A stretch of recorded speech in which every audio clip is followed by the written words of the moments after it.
நம்ம உட்கார்ந்து அமைதியா ஆழ்ந்த சுவாச பயிற்சி, நாடி சுத்தி போன்ற பயிற்சிகள் அல்லது அந்த சோர்வா இருக்கும்போது நம்ம 10, 20 முறை நல்லா டீப் பிரீத்திங் பண்ணிட்டு நம்ம இருக்கலாம்.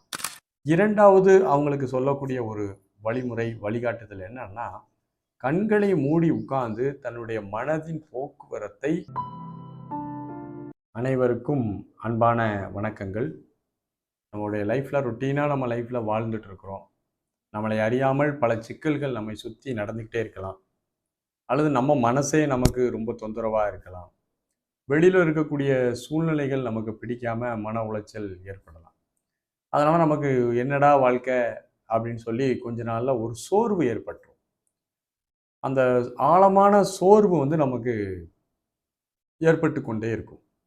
அந்த சோர்வின் காரணமாக நம்முடைய ரொட்டீன் லைஃப்பை நம்ம செய்ய முடியாது. ரெகுலரா நம்ம டே டு டே லைஃப்ல செய்யக்கூடிய பல்வேறு விஷயங்களை நம்மளால என்ன செய்ய முடியாதுன்னா செய்ய முடியாம போயிடும்.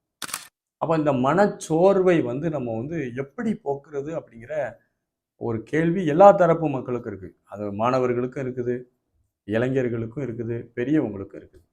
இந்த மனச்சோர்வை நம்ம எப்படி போக்குறது அப்படின்னு பார்த்தா, அது ரொம்ப பெஸ்ட்டு எக்ஸர்சைஸ் வந்து கண்டிப்பாக மூச்சு பயிற்சி வந்து நமக்கு ரொம்ப அவசியமான ஒன்று. நம்ம உட்கார்ந்து அமைதியா ஆழ்ந்த சுவாச பயிற்சி, நாடி சுத்தி போன்ற பயிற்சிகள் அல்லது அந்த சோர்வா இருக்கும்போது நம்ம 10, 20 முறை நல்லா டீப் பிரீத்திங் பண்ணிட்டு நம்ம இருக்கலாம்.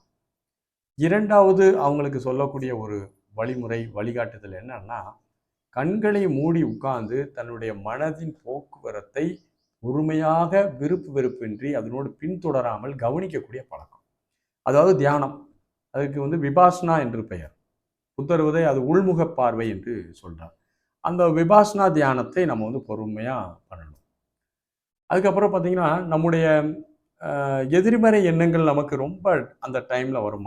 சோர்வா இருக்கும்போது, "என்னடா வாழ்க்கை நம்ம பாட்டுல செத்து போயிடலாமா? அங்க போயிடலாமா? அங்க போயிடலாமா? எல்லாத்தையும் விட்டு போயிடலாமா?" என்னெல்லாமோ வரும். இது வந்து நம்ம பாசிட்டிவான எண்ணங்கள கொண்டு வரணும். எண்ணங்கள் எழும்போது, ஒரு எண்ணம் வருது. இந்த எண்ணம் நமக்கு வருதுங்கிறத கவனிக்கிற அளவு நம்ம விழிப்புணர்வா வந்துட்டோம்னா, இந்த எண்ணம் எனக்கு தேவையா? இதனால எனக்கு எந்த பிரயோஜனமும் இல்ல. இது போன்ற எண்ணங்களை நான் நினைக்க மாட்டேன். வாழ்க்கையில எவ்வளவோ நான் செய்றதுக்கு இருக்குது. எவ்வளவோ நல்ல விஷயங்கள் இருக்கும்போது, ஒரு கேவலம் ஒரு சின்ன விஷயத்துக்காக நான் மனச்சோர்வாகலாமா? என்னை சுத்தி எவ்வளோ பாசிட்டிவான விஷயங்கள் இருக்குது. அப்படின்னு சொல்லி பாசிட்டிவான ஒரு நம்பிக்கையை நீங்க வளர்த்துக் கொள்வது. ஒரு மனச்சோர்வு இருக்கும்போது முடிவுகள் எடுக்காதீங்க. உங்களுடைய இடைவெளி நெறைய குடுத்துருங்க. ஒரு கேப் குடுங்க. லைஃப்ல வந்து கொஞ்சம் கேப் குடுத்து ஒரு டிசிஷன் வந்து கொஞ்ச நாள் கழிச்சு எடுங்க. உடனே நீங்க வந்து எந்த விதமான ஒரு டிசிஷனும் எடுக்காம கொஞ்சம் ஆற போட்டு, நிதானமான நிலைக்கு வந்தவுடனே இது சரியான தப்போ, அதுக்கப்புறம் நீங்க முடிவு எடுத்தீங்கன்னா, அந்த முடிவுகளும் உங்களுக்கு மனச்சோர்வுலருந்து சீக்கிரம் உங்கள வெளிய வரும். என்ன அதிகப்படி நம்ம யார்ட்ட சண்டை போட போறோம்? நம்ம கூட பிறந்தவங்க, நம்ம உறவுகள், சுத்தி உள்ளவங்க நெய்பர்ஸ்ட்ட தான் நம்ம சண்டை போடுறோம். இப்படி நம்ம சுத்தி உள்ளவங்க கூட தான் அப்ப நம்ம நம்ம நல்லா நம்பி பழகுன நண்பர்கள்ட்ட நேரடியா போய் உட்கார்ந்து பேசிறணும். குடும்பத்தார்ட்ட பிரச்சனை இருக்குன்னா, குடும்பத்தார்ட்ட போய் உட்கார்ந்து ஓப்பனா நான் உங்கள்ட்ட மனசு விட்டு பேசுறேன். இதுதான் நான் எதிர்பார்க்கிறது. நான் உங்கள வேற எந்த விதத்திலயும் கஷ்டப்படுத்தல. இது உங்களால செய்ய முடியுதா? பாருங்கன்னு ஓப்பனா பேசிறணும். இது ஒரு பக்கம் இருந்தாலும், தினசரி நடைப்பயிற்சி, உடற்பயிற்சி, யோகா கண்டிப்பா பண்ணணும். இந்த மனச்சோர்வு பிரச்சனை லேசா இருக்கிறவங்களுக்கு இல்ல. ரொம்ப தீவிரமா என்னுடைய ரொட்டீன் லைஃபே பாதிக்கப்படுது.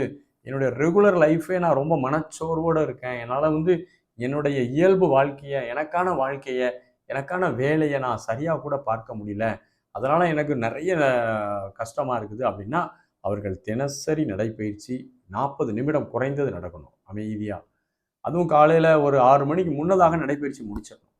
வந்து எளிய உடற்பயிற்சிகள் ஏதாவது பண்ணணும். யோகாலாம் பண்ணிட்டு, மூச்சு பயிற்சி பண்ணி, மெடிடேட் பண்ண ஆரம்பிச்சீங்கன்னா, கண்டிப்பாக எப்பேர்ப்பட்ட மனச்சோர்விலிருந்தும் வெளியில வர முடியும். ஆனால் அதுக்கு என்னன்னா, அந்த தொடர்ச்சியா பண்ண தெரியணும். பல சோம்பேறித்தனம், இடைஞ்சல்கள், குழப்பம் வரும். ஆனாலும் அதெல்லாம் ஒரு பக்கம் இருக்கட்டும்யா, நான் பயிற்சியே பண்றேன். அப்படின்ட்டு ஒரு தீவிரமான, ஒரு பிடிவாதமான தன்மையில இருந்து நீங்கள் பயிற்சிகளை பண்ணா, கண்டிப்பாக எப்பேர்ப்பட்ட மனச்சோர்விலிருந்தும் நீங்கள் வெளிவந்து, ஒரு அமைதியான மனிதராக மாற முடியும். அனைவருக்கும் வாழ்த்துக்கள். நன்றி, வணக்கம்.